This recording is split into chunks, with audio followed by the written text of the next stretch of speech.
What would you do if you were stranded in 1776 with a broken time machine and 5 days until rescue? Not as a thought experiment. For real, your only way home is offline. You're surrounded by people who have been dead for over 200 years, and you know exactly how the next 5 years of their lives end. This is what that actually feels like. The chronometer dies the moment you materialize. You're standing in a wheat field outside Philadelphia, July 1776. The readout flickers once and goes black. You had a mission. Get in, get documentation, get out. 3 days maximum. The extraction point isn't until Tuesday. That's 5 days away. You've trained for contingencies, you've run disaster scenarios in simulation, you've been briefed on this exact period of history more than 100 times. You tell yourself you'll figure it out. You're a professional. This is what you do. But here's the first thing nobody prepares you for: the smell. History doesn't come with olfactory data in the briefing modules. It's not just the gunpowder or the horses or the unwashed bodies, though those are all present in overwhelming quantities. It's everything combined into a single, suffocating fact of human existence. 2 centuries before refrigeration, before functioning sewage systems, before soap that actually works, before any of the invisible infrastructure that makes modern life bearable. The smell gets into your clothes, your hair, and somehow your mouth. You taste it when you breathe, you taste it when you don't breathe. There is no escaping it. This is just what the world smells like in 1776, and everyone around you has stopped noticing entirely. You spent the first hour finding a boarding house in the city. You practice your cover story on the walkover. Traveling merchant from the south passing through. The proprietor barely glances at you when you pay. In 1776, people don't ask questions. They assume you're a traveler, a merchant, someone displaced by the war that everyone can feel coming. You are all of those things, just not in the way he thinks. The room costs 3 days of your cover money for a bed that smells like mold and animals, but it's shelter, it's private, and nobody is asking to see papers you definitely don't have. The second problem hits the next morning, and it's worse than the smell. You know too much about everything, and you cannot say any of it. A merchant at breakfast mentions that lead prices are up because of the British blockade. You almost correct him. The blockade won't actually impact lead supply for another 4 months. You have the full trade route data memorized from the briefing. And you catch yourself mid-sentence. You fake a cough. He looks at you strangely and moves on. A woman sitting nearby asks your opinion on Congress. Every answer that comes to mind would mark you as either a lunatic or a traitor. Do you mention which of these founding fathers die in poverty? Do you explain that Britain wins most of the major military engagements for the first 3 years of the war? Do you tell her that the winter at Valley Forge will be so catastrophic that soldiers freeze to death in their tents, that men lose their feet to frostbite, that the whole revolution nearly collapses from the inside before it ever beats the British from the outside? You keep your mouth shut and nod along. Nodding is safe. Nodding is the universal language of people carrying secrets they can never say out loud. The clothes are another problem you didn't anticipate. You brought historically accurate garments according to the databases, but they're too perfect. Factory precision masquerading as handmade. The stitching is too clean. The fabric too consistent. Every thread exactly where an algorithm decided it should be. An old man in the tavern that evening stares at your coat for a full 10 minutes without looking away. You order a drink you don't want, just to give him something else to focus on. Your hands are too soft. Your teeth are too straight. You haven't lived a single day without antibiotics and dentists, and that fact is written all over your body for anyone paying close enough attention. You start wearing gloves at every opportunity. You keep your mouth closed when you smile. You speak less, slouch more, try to take up less space, try to seem like someone unremarkable who has simply lived a hard and ordinary life in a hard and ordinary time. It doesn't fully work, but it works well enough. This is harder than the training suggested. Way harder. The simulation never captured the grinding, constant anxiety of being the most obviously out-of-place person in every single room. By day 2, the psychological weight starts pressing down like something you can physically feel.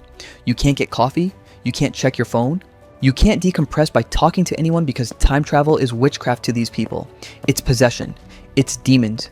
If you told the truth clearly and calmly with full evidence, you would be hanged before you finish the sentence. You've read about what happens to people accused of less in this era, so instead, you walk through the streets at night, completely alone in the only way that truly matters.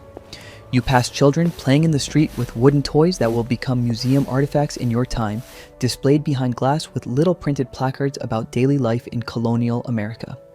You pass an old woman sweeping her porch in the last light of the evening. You know her name from the historical archive. She's been dead for 237 years from where you're standing. She is already a ghost and she doesn't know it yet. She's just sweeping her porch, thinking about dinner, thinking about tomorrow. And then there is the knowledge, the full crushing weight of knowing exactly what happens to every person you walk past. You know the British burned part of this city in retaliation before the war is over. You know which battles are disasters and which soldiers never make it home. You pass young men in the street, healthy, loud, full of the kind of certainty that only exists before life takes things from you. And you know that some of them will be dead within a year. You cannot warn them. You have no medicine they would accept, no authority they would recognize, no version of the truth that lands as anything other than madness.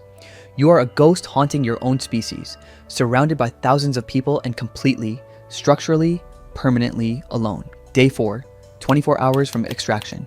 The chronometer is still completely dark. You've tried everything.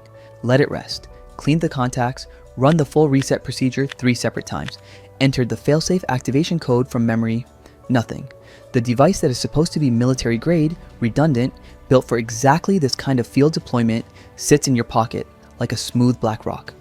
And the thought you have been actively refusing to think finally takes root. What if it doesn't come back online? What if something went wrong at the lab while you were in the field? What if the extraction team arrives at the coordinates and there's nothing there to lock onto? What if you are stuck here, not for 5 days, but for the rest of your life? Living out your natural span in 1776, watching history unfold around you like a film you've already seen 100 times, knowing every death and every disaster and never being able to look away or turn it off. You walk to the docks to get air, to try to slow your breathing down. The smell is worse here. The water looks wrong in ways you can't fully articulate, even knowing the exact chemical composition from the databases. You can see disease in that water if you know what to look for. A man with tubercular lesions is coughing near a group of children playing at the dock's edge. Nobody reacts. Nobody pulls the children away. This is just life in 1776. People get sick. People die from things that a single pill would fix in your time. This is just normal. You are about to completely lose it when the chronometer vibrates against your palm. Once, twice, 3 times in rapid sequence. The display flickers on. Extraction point live. 18 hours. Standing by. You nearly fall into the water from the relief of it. The final hours are the strangest of the whole 5 days. Knowing you're getting out changes everything. You sit in the tavern and actually taste the food instead of forcing it down mechanically. It's still terrible. Undercooked meat from something you can't identify. Bread that tastes like sawdust pressed with ash.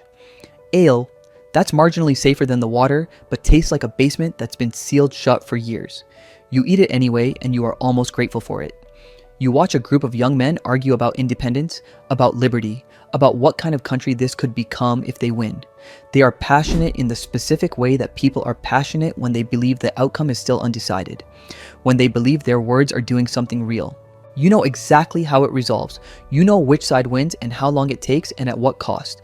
You know which of the men at that table don't live to see the end of it. They have no idea. They think history is still open. They think they are free. You almost envy them that. You pack your few things, pay your bill in colonial currency, and walk to the extraction point as the sun goes down over Philadelphia.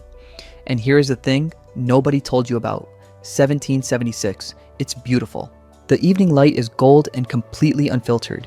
The air is clean in a way that doesn't exist anywhere in your time. The city is about to endure years of war and fire and loss and frostbite. And it is sitting here in the last of the summer light, not knowing any of that yet. And it is quietly, genuinely beautiful. You stand there and breathe for a moment. Then the chronometer pulses. The extraction field stabilizes. The air around you shimmers like heat off summer pavement. You step through. Philadelphia disappears. Your apartment floods back. Your device, your timeline. 7 more assignments already queued in the notification stack. You sit down on the floor and don't move for a long time. You've been gone 5 days. In your timeline, 4 hours have passed. Mission status, success, documentation acquired, objectives complete. Your hands won't stop shaking, and you can still taste the sawdust bread.